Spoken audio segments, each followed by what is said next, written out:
ጤና ይስጥልን። ጥራት ያለው የእናቶች ጤናና የጽንስ ክትትል በዶክተር ዳግም ሽመላሽ የማህፀንና ጽንስ ስፔሻሊቲ ክሊኒክ። ጥራቱን በጠበቀ ስፔሻሊቲ ክሊኒካችን ከተሟላ የላቦራቶሪ አገልግሎት ጋር ልምድ ባላቸው ባለሙያዎቻችን አገልግሎት መስጠት ጀምረናል። የአልትራሳውንድ አገልግሎት፣ የቀላል ቀዶ ሕክምና፣ የህፃናትና የአዋቂዎች ሕክምና፣ የጤና ምክር አገልግሎት፣ የእርግዝናና የቅድመ ወሊድ ክትትል፣ የጤና እክል ያለባቸው እናቶችን ክትትል።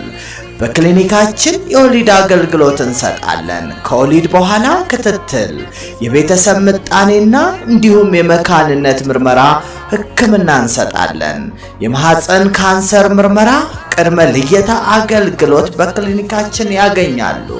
አድራሻችን ደብረ ብርሃን ቀበሌ 03 ሶሬሳ ትምህርት ቤት ፊት ለፊት።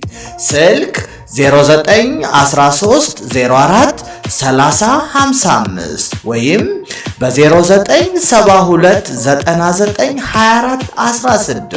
ለበለጠ መረጃ ይደውሉ። ዶክተር ዳግም ሽመላሽ የማህፀንና ጽንስ ስፔሻሊቲ ክሊኒክ። ሰላም ጤና ይስጥልን። ዶክተር ዳግም ሽመላሽ እባላለሁ። የማህፀንና ጽንስ ስፔሻሊስት ሐኪም ነኝ።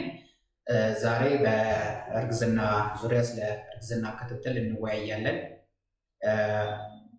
አንድ ነፍሰ ጡር እርግዝና ከተፈጠረ በኋላ ምን ማድረግ እንዳለባት እና እንዲሁም ከእርግዝና በፊት ምን መደረግ እንዳለበት እንወያያለን። አጠቃላይ ይህን ሀሳብ ለመወያያ አጀንዳ አድርጌ ያመጣሁት ዋናው ምክንያት ኦልሬዲ ከእርግዝና በኋላ